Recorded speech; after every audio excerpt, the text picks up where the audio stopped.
Hello, I'm standing here with Patrick Lund, who's one of the founders of Hulu, one of the most innovative WiMax startups that we have seen here in Europe so far. So Patrick, could you tell us a little bit about your background and why you started Hulu?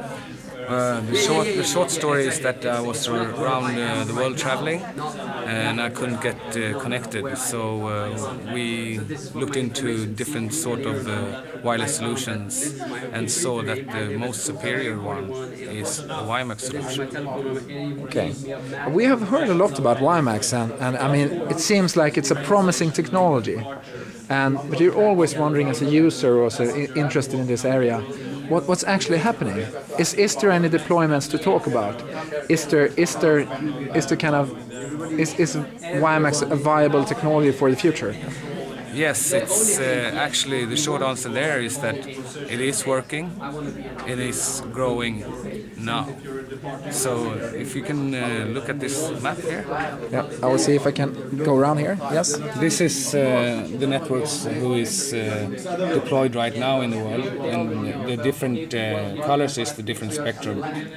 And if we go back, you see it's happening in Africa, Middle East, it's happening in South America and Central America, it's happening in Asia, it's happening in North America, and it's happening in Europe, except in two countries, and it's two Scandinavian countries. Okay.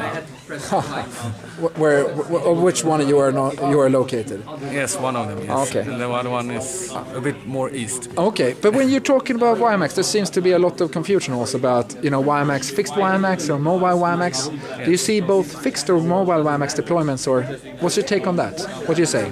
I think it is two standards. One is made for transporting a lot of data, fixed, a DSL replacement, and then you also have a mobile standard. Both will coexist together, and you will have the best part of each standard in the system. So, how is Hulu different from other WiMax companies? What makes you unique? No selling, thank you. But yeah. Well, our selling honest opinion. Yeah.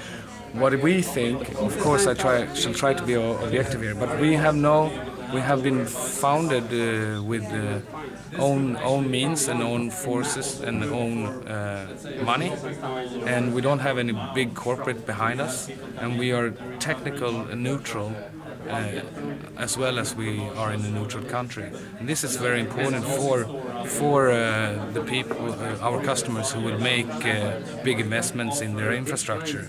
They know that the solution that we are providing makes them to have a bigger choice of other system vendors. So you're focusing on the CPA units.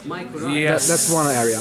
Yes, and also and that from what I understand, that's an open platform where everyone can connect to. Yes.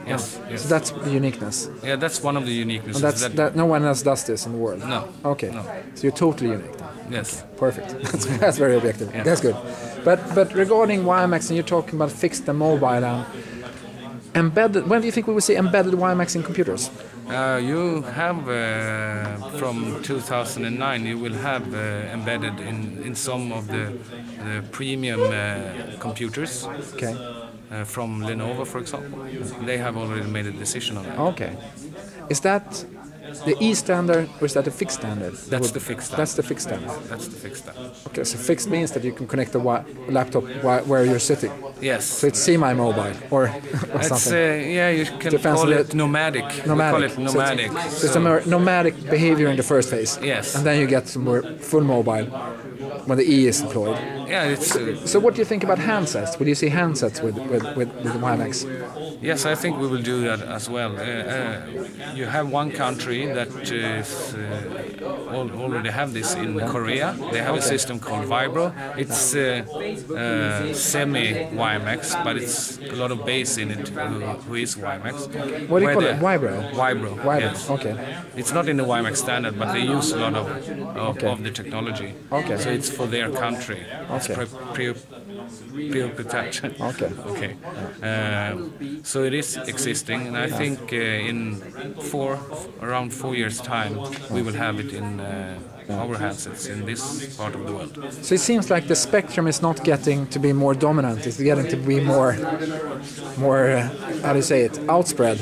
LTE, WiMax, Wi-Fi, Vibro, or Wi-Fi. Well, the driving force is you and me. We are consumers of information, and we don't really want to pay so much money for this. So, and what we are doing here is working with open source, more or less. Yeah. And the old structure is there that we are working with. They are not really open source. Okay. That sounds really interesting. So what do you think about WiMax in about, to predict the future? That's always interesting. WiMax in about 10 years. What do you think? Subscriber base of international? I think it will be a system that coexists with other wireless technologies. I don't think this will wipe out everything else. Yeah.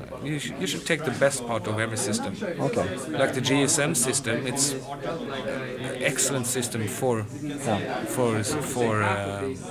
speak. For voice. For voice. And but that's it. Yeah. For data, WiMax is the most superior system, as I started with. Thanks, Patrick, for giving your insights into the mysterious world of WiMax. Yeah, Thank you. Not mysterious. Let's keep in touch. Yes. Perfect. Thank you.